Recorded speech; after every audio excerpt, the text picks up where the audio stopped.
안녕하세요. 저는 인천에 살고 있는 30대 여자입니다. 저는 요즘에 정말 행복하면서도 불안한 마음이 드는데 어떻게 해야 할지 몰라서 조언을 좀 얻고자 이곳에 사연을 보내봅니다. 저는 치과에서 치의생사로 일을 하고 있는데요. 5년 전에 매달 저희 치과에 오는 한 남자 손님이 있었어요. 교정을 하고 있어서 관리를 받기 위해 자주 왔었는데 교정을 하다 보면 몇 년 동안 하게 되잖아요. 그렇다 보니까 2년 동안 매달 얼굴을 마주하고 한두 마디씩 주고받다 보니 어느새 농담도 나누게 되고 사소한 안부도 묻게 되더군요. 보통 한 달에 한 번만 오는 게 맞지만 그 내원자 같은 경우에는 문제가 많이 생겨서 한 달에 2번 이상은 꼭 왔던 것 같아요. 그래서 더 많이 마주쳐서 빨리 친해질 수 있었습니다. 그 남자 손님은 저보다 나이가 5살 어렸는데 어찌나 예의도 바르고 목소리도 좋고 얼굴도 꽤 괜찮게 생기다 보니 저도 은근히 관심이 갔는지 이런저런 질문을 많이 던졌습니다. 그런데 남자 손님은 입을 벌리고 있는 터라 대답도 못하고 정도밖에 말하지 못했지만 그런 모습이 더 웃겨서 서로 웃으면서 시간을 보낼 수 있었습니다. 그런데 이제 교정이 끝나서 유지장치만 끼기 때문에 이제 병원에 거의 안 와도 된다고 말을 전하는데 괜히 아쉽더군요. 그때 남자가 저한테 이렇게 된 것도 인연이고 이제 못 보니 아쉬운데 퇴근하시고 맥주 한잔 할래요? 라면서 물어보더군요. 그래서 저는 오늘 약속이 있었던 것 같은데 하며 바쁜 척하다가 결국 알겠다며 마시러 가자고 했습니다. 그렇게 퇴근할 때까지 3시간이 남았었는데 어디서 기다리실 거냐고 물었고 그냥 이 근처에 있을 테니 전화 달라고 하는 겁니다. 전화번호가 없는데요. 라고 하자 제게 핸드폰을 내밀더니 씩 웃으며 달라고 하더군요. 그렇게 번호를 교환하게 되었습니다. 퇴근하고 그 번호로 전화를 했고 반가워하며 받더군요. 자기가 이 근처에 분위기 좋은 맥주집이 있으니 거기 앞으로 오라고 해서 갔습니다. 5살 어린 남자가 이렇게 적극적이게 리드를 하는데 귀여우면서도 든든해 보여서 멋있어 보였습니다. 맥주 한두 잔 마시며 서로에 대해 얘기를 했습니다. 알고 보니 군대에 제대하고 나서 교정을 하고 대학교에 다니고 있더군요. 아직 아기라는 생각이 들면서도 자기가 대학교 다니면서 창업까지 준비하고 있다면서 이런저런 전문적인 얘기를 하는데 어른스러워 보이더군요. 저는 그냥 직장만 다니는 것도 힘든데 참 대단하다는 생각이 들었습니다. 5살 정도 나이 차이는 사람이 괜찮으면 그냥 남자로 보이나 보다 싶었습니다. 그렇게 술을 계속 마시다가 저희는 엄청 친해졌고 서로에게 호감이 있었는지 분위기가 너무 좋았습니다. 이제 저보고 누나라고 하더군요. 누나는 남자친구 없냐고 물어보는 겁니다. 전 그때 헤어진 지 6개월 정도 되었는데 한 번도 연애해 본 적 없다고 농담을 하며 웃었습니다. 그 남자는 거짓말하지 말라면서 누나처럼 예쁜 사람이 어떻게 연애를 한 번도 안 할 수가 있냐고 남자들이 가만히 안 있었을 거라고 하길래 괜히 기분이 좋았습니다. 그래서 2년 정도 만났었는데 워낙 남자가 재미가 없어서 권태기가 와서 헤어졌다고 말해줬죠. 너처럼 재밌는 사람이었으면 계속 만났을 텐데 아쉽다면서 씩 웃었습니다. 그 말을 들은 남자가 저보고 자기가 좋냐며 자기도 저가 좋다는 겁니다. 처음 교정할 때 여러 군데 병원에서 상담받았는데 상담해주는 누나가 제일 예뻐서 여기에 하기로 했다더군요. 저는 괜히 부끄러워져서 왜 그러냐고 지금 다 꼬시라는 거냐고 물었습니다. 그러자 맞다면서 제 손을 잡아 끌고 나가자더군요. 어디를 갈 거냐고 물으니 알 거 다 아는 사람이 왜 그러냐면서 저를 숙박업소 쪽으로 끌고 갔습니다. 저는 아무하고나 관계를 갖는 사람이 아니었는데 연하남에다가 제법 어른스럽고 재치있고 훈훈한 사람이라 뿌리치지 않고 따라갔습니다.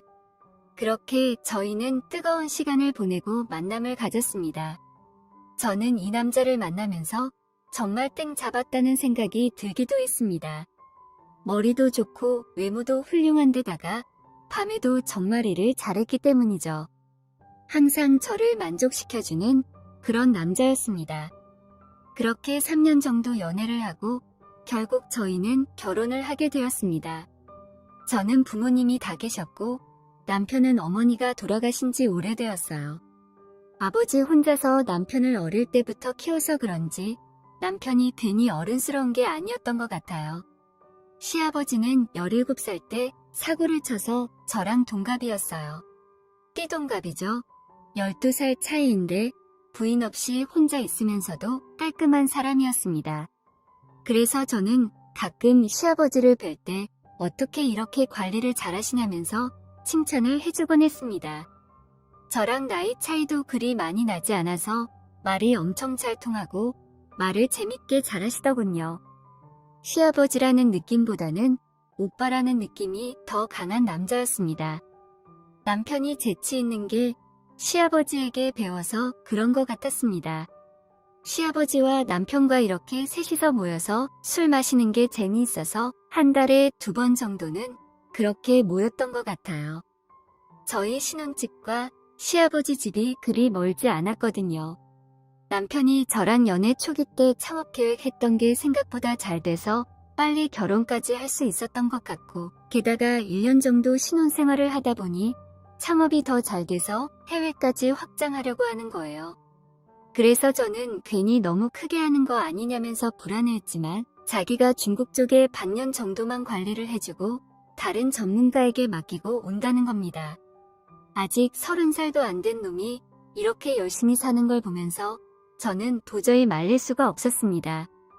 그럼 반년 동안 몸조심하라며 남편은 중국으로 떠났습니다. 아직 결혼한 지 1년밖에 안 됐는데 떠나는 남편을 생각하니 야속하기도 했지만 야망이 큰 남자를 제가 묶어둘 수도 없는 노릇이니 제가 희생하기로 했죠. 그렇게 혼자서 신혼집에 지냈는데 심심하기도 외롭기도 하고 괜히 짜증이 나더군요. 그래서 매일 술을 먹다 보니 혼자 먹기도 너무 슬픈 겁니다. 그래서 남편한테 취한 상태로 전화해서 언제 올 거냐며 화를 냈죠. 그랬더니 남편이 미안하다며 여기 일만 정리되면 가겠다는데 저는 괜히 심술 부려서 지금 당장 안 오면 이혼해버릴 거라고 했습니다. 그러자 남편이 정말 미안하다며 한국 돌아가면 좋은 집, 좋은 거 다 해준다고 저를 달래주는데 저는 그날 왜 그렇게도 진정이 안 되는지 전화를 하며 울었습니다. 그러다 전화를 끊었는데 1시간쯤 뒤에 시아버지가 저희 집으로 왔더군요. 그래서 무슨 일로 오셨냐고 하니까 괜히 남편이 부탁한 거 티 안 내려고 그러셨는지 신혼인데 혼자 있는 게 적적할까봐 왔다는 겁니다. 괜히 심술 나다가도 시아버지가 이렇게까지 와준 게 고마워서 마시고 있던 술을 같이 하게 되었습니다. 시아버지께 남편이 저렇게 가버린 것에 대해서 하소연하니까 시아버지는 그래도 부부가 살아만 있으면 좋은 거라면서 자기 옛날 얘기를 해주더군요. 17살 때 여자친구와 사고를 쳐서 결혼을 하게 됐는데 어린 여자애가 아기를 키우다 보니 너무 힘들었다고. 그래도 마음 맞고 사랑하는 여자와 사니까 힘든 것도 있고 잘 버텨왔는데 제 남편이 10살일 때 사고로 시어머니가 돌아가셨던 거였습니다. 지금의 남편보다 어린 나이에 세상을 떠나서 너무 미안하고 힘들었다고 하더군요. 그 말을 들으니 제가 더 하소연할 수가 없고 시아버지를 오히려 달래주었습니다. 그렇게 술을 한 잔 두 잔 마시며 슬픈 얘기를 하다가 이렇게 술 먹으면 술맛 떨어진다며 시아버지가 노래를 한 소절 하는 겁니다. 어찌나 구수하게 재밌게 잘하시던지 너무 재밌더군요. 그래서 저도 옛날에 유행한 걸그룹 노래로 받아쳐줬죠.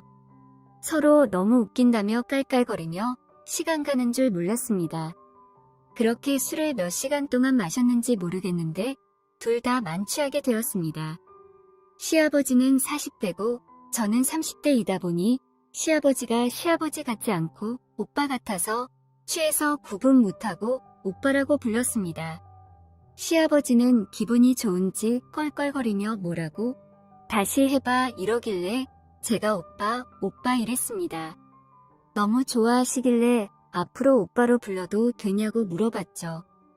그러니까 시아버지는 둘이 있을 때는 그래도 상관없다면서 웃더군요. 그래서 저는 오빠라고 부르며 콧소리를 섞어서 애교를 부리며 안겨버렸습니다.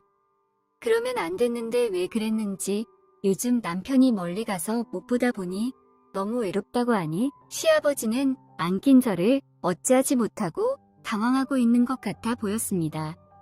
그러다 아래를 봤는데 시아버지의 물건이 듬직하게 딱딱해져 있는 겁니다.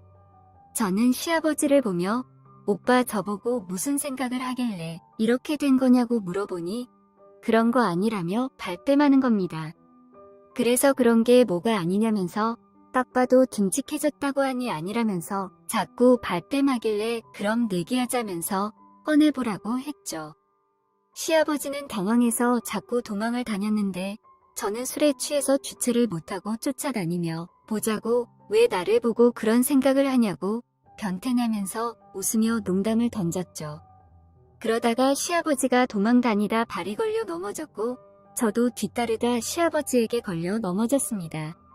그런데 자세가 시아버지가 밑에 누워있고 제가 위에서 덮친 것 같이 된 겁니다. 저는 미쳤는지 빨리 꺼내서 확인해 보자고 하니 시아버지도 더 이상 참을 수 없는지 불쑥 꺼냈고 저는 시아버지의 물건을 촉촉하게 만족시켜드렸습니다.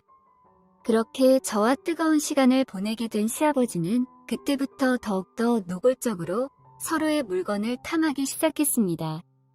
그렇게 남편이 없는 동안 거의 같이 살다시피 시아버지와 지내고 있습니다.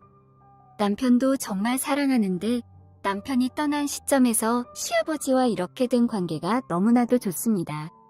이 관계를 계속 이어나가긴 힘들겠지만 남편에 대한 원망도 생기고 시아버지도 너무 좋아서 어떻게 해야 할지 모르겠습니다. 미쳤다고 생각하실지도 모르지만 저는 지금 너무 행복합니다.